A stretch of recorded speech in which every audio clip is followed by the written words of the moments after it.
Namaskar. I'm Manoj Kumar. Welcome to in the program Press Meet. In this program, we cover press conference, media interaction, and a speech of the chief guest at the program. So, without spending so much time, let's go to the event. हमारे देश में एक लंबे समय से एक व्यवस्था चल रही है कि नए लोगों को भर्ती कम से कम किया जाए और अधिकांश काम जो है वो एडॉक के आधार पर या जिनको अपन एक तरह से नियुक्ति करते हैं आउटसोर्स से, जिससे कि सरकार के बजट पर कम से कम प्रभाव आए। तो लेकिन ये किस सीमा तक सही है, क्योंकि आखिर उसको भी अपनी ज़िंदगी जीना है। अगर वो अंडर पेमेंट अपनी ज़िंदगी जिएगा तो उसका असर उसके परिवार के डेवलपमेंट में ज़रूर पड़ेगा। लेकिन ये व्यवस्था केवल और केवल पंजाब और चंडीगढ़ में नहीं है, देश में लगभग सभी राज्यों में इस व्यवस्था को है।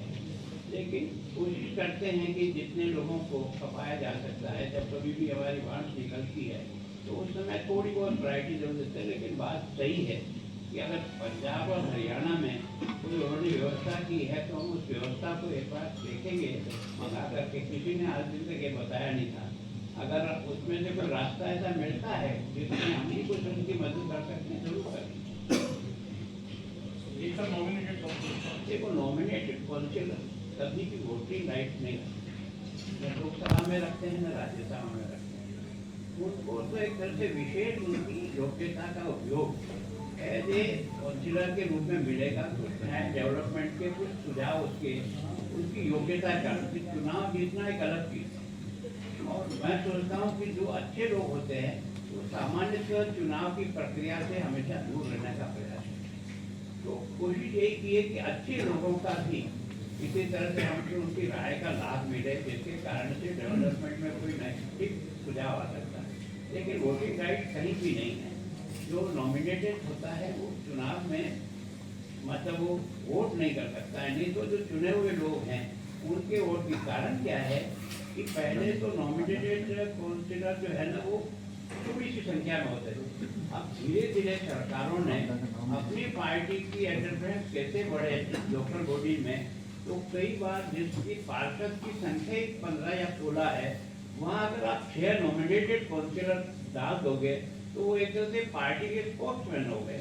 तो वहाँ काम करने में उनको दिक्कत आएगी और वो एक तरह से रोज कुछ तो कोई हंगामा भी होता रहेगा। तो जिस उपयोग के लिए क्या नॉमिनेटेड कि अच्छे लोग जिनकी क्षमता का, जिनके विषय की जानकारी का एक तरह से हाउस को लाभ मिले, उसकी जगह वो एक तरह से पार्टी का स्पोक्समैन, जो जैसे मुझे नॉमिनेट करना है तो मेरी पार्टी करेगी, तो मेरे लोगों को करेगी, वो अच्छे लोगों को करे। कोई जरूर नहीं, आजकल पॉलिटिक्स में जिस तरह से दबाव रहता है।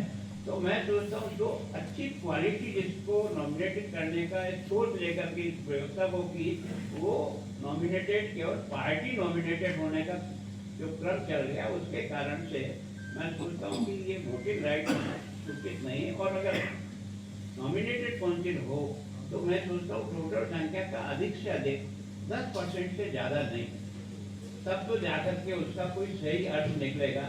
जब आप यहाँ जो है जैसे 35 की संख्या है, अब आपने इसमें से नॉमिनेटेड 7 डाल दिए, तो मैं सोचता हूँ इलेक्टेड लोग जो है ना वो संख्या के अनुपात में उचित नहीं। अगर सर्टन परसेंटेज डाले तब तो ठीक है, नहीं तो हमारे यहाँ राजस्थान में जिसकी पूरी नगर पालिका के पार्षद की संख्या 15 है, वहाँ सरकार ने नॉमिनेटेड जो बनाते वो 6 बना दिए। अब मान लो जिस पार्टी का बहुमत 15 में से 7 और 8 का है, उसमें 7 हारे हुए के और 6 डाल दिए तो वो 13 हो गए और ये रह गए 8, तो रोज हंगामा ही होगा।